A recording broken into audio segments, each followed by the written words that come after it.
we've compared the brand new OnePlus 5T against the iPhone X, but perhaps an even better and fairer comparison would be the OnePlus 5T versus the Samsung Galaxy Note 8. So the phone obviously is a lot cheaper, but being a flagship killer smartphone, the question is, does it kill the flagship?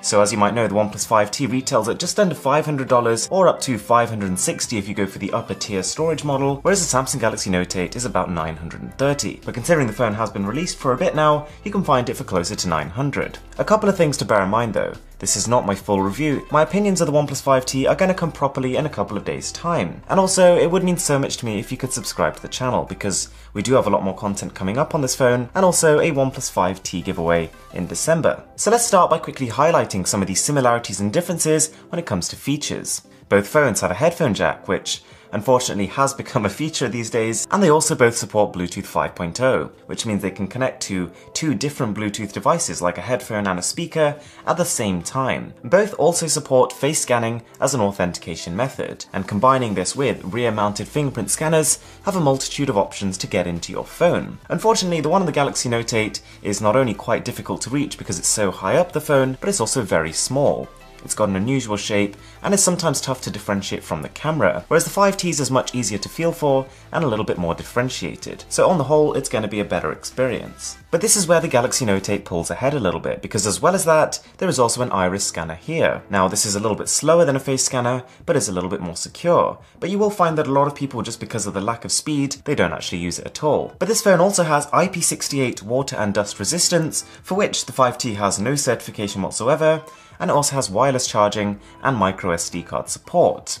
There's also the S Pen 2, which opens up a lot of possibilities when it comes to things you can do on the phone. And so, whilst none of these advantages over the 5T could be considered essential, they do cover a lot of niches. Whether you're the kind of person who needs the micro SD card so you can store all your media on your device, or you're the kind of person who needs the water resistance so you can watch videos in the shower, or you're the kind of person who needs the wireless charging just because you've grown so accustomed to it with your past phone, the Note 8 has got you covered. But for those specific niches of people, the OnePlus 5T just cannot offer those features. Now amazingly, even though there is a larger display on the front of the Galaxy Note 8, it's actually a narrower phone than the 5T. You can see the side bezels on this phone are almost non-existent, whereas on the 5T they are somewhat still present. Having said that, in terms of every other dimension, in terms of height, thickness and mass, the Note 8 is an unapologetically large phone, and compared to the 5T, it doesn't even feel like they're really in the same size class when it comes to display size. But they are. The 5T is over 1mm thinner and is also over 30 grams lighter. The Note 8's heft is partly due to the decision to house the stylus inside of the phone, but also partly because of the materials used. Speaking of which, the Note 8 is basically a glass and aluminium slab, because it's using aluminium for the frame as opposed to the stainless steel we've seen on the iPhone X. Compared to that phone, it's still a little bit less dense, but it's still bulky and the glass is just as fingerprint prone as ever. But one thing with the Galaxy Note 8 is you do get some nice colour options, and I found from my personal testing that the blue shows up a little bit less fingerprints than the black, and the grey one is even better than the blue. Having said that, if you didn't want to worry about fingerprints at all, the soft touch matte finish on the 5T has pretty much got you covered. Now almost the entire body of this phone is made of pretty much one sheet of anodized aluminium, and that makes it a very lightweight but nonetheless firm phone. I mean, this is the same material that is used to craft airplanes. Okay, but which phone is more powerful?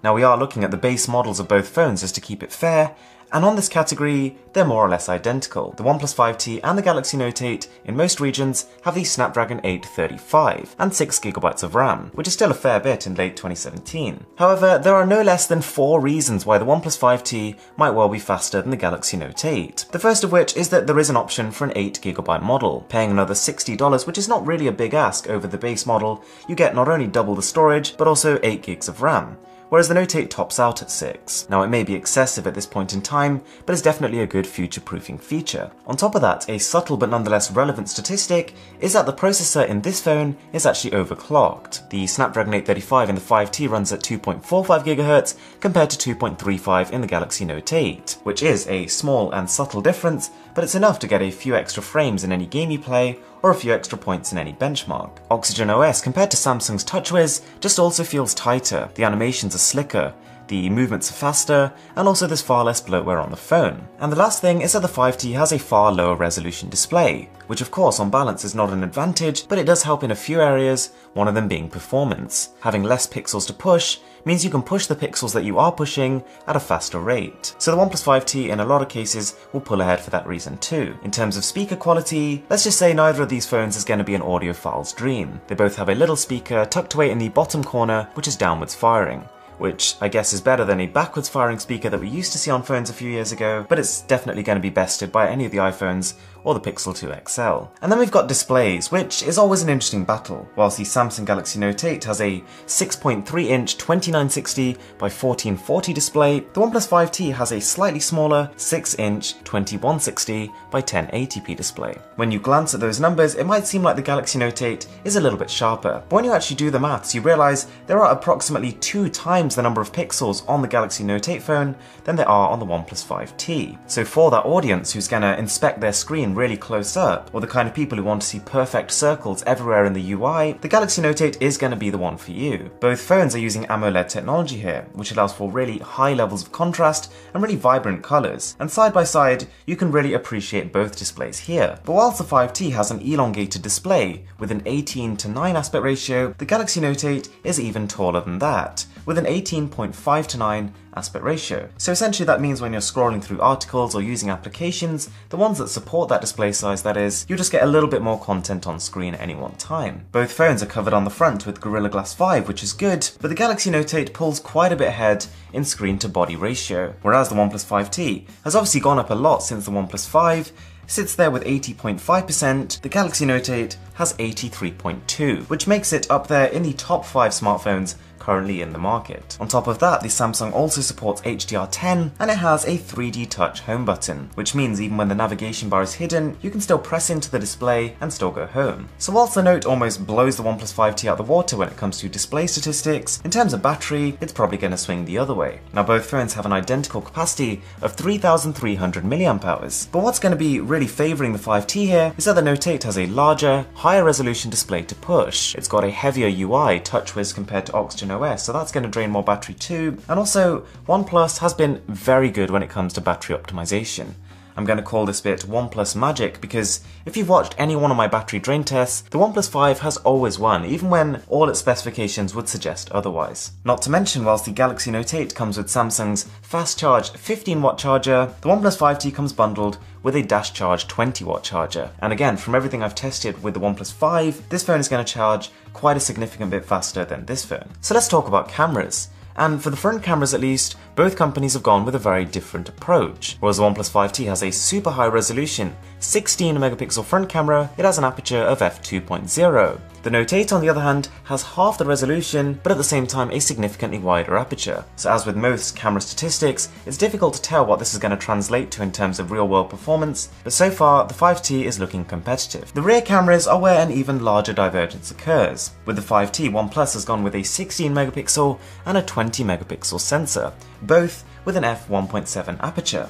Samsung on the other hand has two 12 megapixel sensors with an f1.7 and an f2.4 setup. And so, whilst in terms of base statistics, things are favouring the 5T, that is not the full story. The Galaxy Note 8 on its primary camera has a larger image sensor, which allows it to use more light in its photos, and so that would suggest you're going to get more noise on the OnePlus 5T. Now both phones of course run Android, but neither of these has managed to receive an Oreo update.